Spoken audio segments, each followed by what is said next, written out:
অসম চৰকাৰে যোৱা 11 মে তাৰিখে এখন পত্ৰযোগে অসমৰ বিদ্যালয়সমূহৰ আন্তঃগাঁথনিৰ ধৰণ 50% ইতিমধ্যে মোকলাই দিয়া বুলি পত্ৰ এখন আমি দেখিবলৈ পাইছোঁ। কিন্তু কাৰ্যক্ষেত্ৰত আমি দেখিছোঁ যে খণ্ড শিক্ষা বিষয়াসমূহৰ কাৰ্যালয়সমূহৰ পৰা একাউণ্টেণ্টসকলে যিবিলাক মেছেজ দিছে মানে আমাৰ বিদ্যালয়সমূহৰ প্ৰধানসকললৈ যে তাত দেখা গৈছে তেওঁলোকক আচলতে 25%হে ফাণ্ড ৰিলিজ কৰিছে। চিঠিখনত লিখা আছে 50% আৰু ফাণ্ড ৰিলিজ কৰিছে 25%। সেইকাৰণে আমাৰ সন্দেহ হৈছে যে আচলতে আমাৰ সমগ্ৰ শিক্ষা অভিযান মিছন সঞ্চালক মহোদয় এই বস্তুটো জ্ঞাত হয় নে নহয়। এনেকুৱা নাভূত নাচুত কথা শিক্ষকসকলৰ মাজত মানে বিয়পাই দিয়া হৈছে বা শিক্ষকসকলে মেছেজ দিছে, নিৰ্দেশনা দিছে যে অতি সোনকালে এই ফাণ্ডটো ৰিলিজ কৰাৰ অহাকালি ৰিলিজ কৰিব বা ৰিলিজ কৰি আছে আৰু অহাকালি বা দুদিনৰ ভিতৰত তেওঁলোকক ইউটিলাইজেশ্যন দিব লাগে, ইয়াৰ প্ৰমাণ পত্ৰ দিব লাগে খৰচৰ। এতিয়া কথাটো হ'ল কি যে বিদ্যালয়সমূহত এখন মানে SMC বিদ্যালয় পৰিচালনা কমিটি আছে। বিদ্যালয় পৰিচালনা কমিটিখন নবহাকৈ এজন প্ৰধান শিক্ষকে ক'ত ফাণ্ডটো খৰচ কৰিব, ক'ত খৰচ কৰা হ'ল, কিয় খৰচ কৰা হ'ল, এই বিভিন্ন প্ৰশ্নৰ সন্মুখীন হয় আচলতে। আৰু যদি তেনেকুৱাই হয় যে আজি ফাণ্ড ৰিলিজ কৰিছে কালি ইউচি দিব লাগে, এইটো নাভূত নাচুত কথা।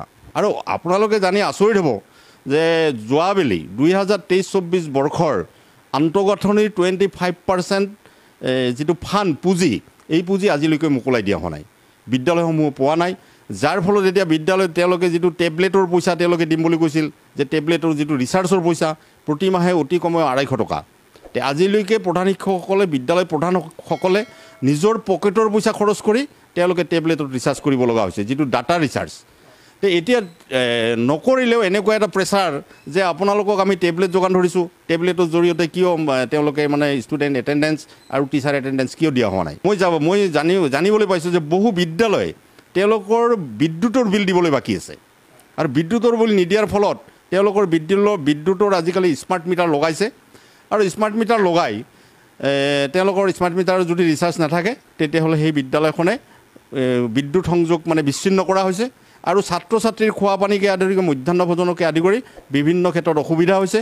হয় ছাৰ বাইদেউসকল, আপোনালোকে নিশ্চয় জানেই যে আমাৰ ৰাজ্যৰ শিক্ষা বিভাগে বিভিন্ন সময়ত বিভিন্ন ধৰণৰ নিৰ্দেশনা প্ৰকাশ কৰে, যাৰ ফলত আমাৰ ৰাজ্যৰ শিক্ষক সমাজ বিপাঙত পৰে আৰু বিভিন্ন সময়ত নিজৰ প্ৰাপ্যৰ পৰা বঞ্চিত থাকিবলগীয়া হৈছে। হয় ছাৰ বাইদেউসকল, শিক্ষা বিভাগৰ তুগলকি কাণ্ডৰ ফলত অৰ্থাৎ হঠকাৰী সিদ্ধান্তৰ ফলত ৰাজ্যৰ শিক্ষক সমাজ বিভিন্ন সময়ত হাৰাশাস্তিৰ সন্মুখীন হ'বলগীয়া হৈছে, যাৰ ফলত আমাৰ সদৌ অসম প্ৰাথমিক শিক্ষক সন্মিলনীৰ সভাপতি অখিল চন্দ্ৰ নাথ ডাঙৰীয়াই তীব্ৰ প্ৰতিক্ৰিয়া প্ৰকাশ কৰি কৈছে যে শিক্ষা বিভাগৰ এনে হাৰাশাস্তি বন্ধ কৰিব লাগে, কাৰণ শিক্ষা বিভাগৰ হঠকাৰী সিদ্ধান্তৰ ফলত ৰাজ্যৰ শিক্ষক সমাজ বিভিন্ন সময়ত বিভিন্ন হাৰাশাস্তিৰ সন্মুখীন হ'বলগীয়া হৈছে। কিয়নো শেহতীয়াকৈ অসম চৰকাৰে বাৰ্ষিক অনুদান মোকলাই নিদিয়াৰ ফলত ৰাজ্যৰ বহু বিদ্যালয়ৰ প্ৰধান শিক্ষকে নিজৰ পকেটৰ পৰা ৰিচাৰ্জ ভৰাই টেবলেট চলাবলগীয়া হৈছে, কাৰণ বৰ্তমান সময়ত টেবলেটৰ জৰিয়তে ৰাজ্যৰ শিক্ষক আৰু ছাত্ৰ ছাত্ৰীসকলৰ উপস্থিতি দিয়া হয়, যাৰ ফলত ৰাজ্যৰ প্ৰধান শিক্ষকসকলৰ পকেটৰ পৰা ৰিচাৰ্জৰ টকা ভৰিব লগা হৈছে। গতিকে এনেকুৱা ধৰণৰ হাৰাশাস্তি যাতে নহয় তাৰ কাৰণে আমাৰ প্ৰাথমিক শিক্ষক সন্মিলনীয়ে অসম চৰকাৰক দাবী জনাইছে। গতিকে ছাৰ বাইদেউসকল, লগৰ বন্ধুবৰ্গক এই ভিডিঅ'টো শ্বেয়াৰ কৰি আজিৰ এই গুৰুত্বপূৰ্ণ খবৰটো জনাই দিব, আৰু নতুনকৈ অহা ছাৰ বাইদেউসকলে পৰৱৰ্তী সময়ত ৰাজ্যৰ শিক্ষক কৰ্মচাৰীসকলৰ বিভিন্ন খবৰসমূহ সম্পূৰ্ণ শুদ্ধ তথ্যৰ ওপৰত পোনপ্ৰথমে পাবলৈ অনুগ্ৰহ কৰি আমাৰ এই চেনেলটো ছাবস্ক্ৰাইব কৰি ল'ব।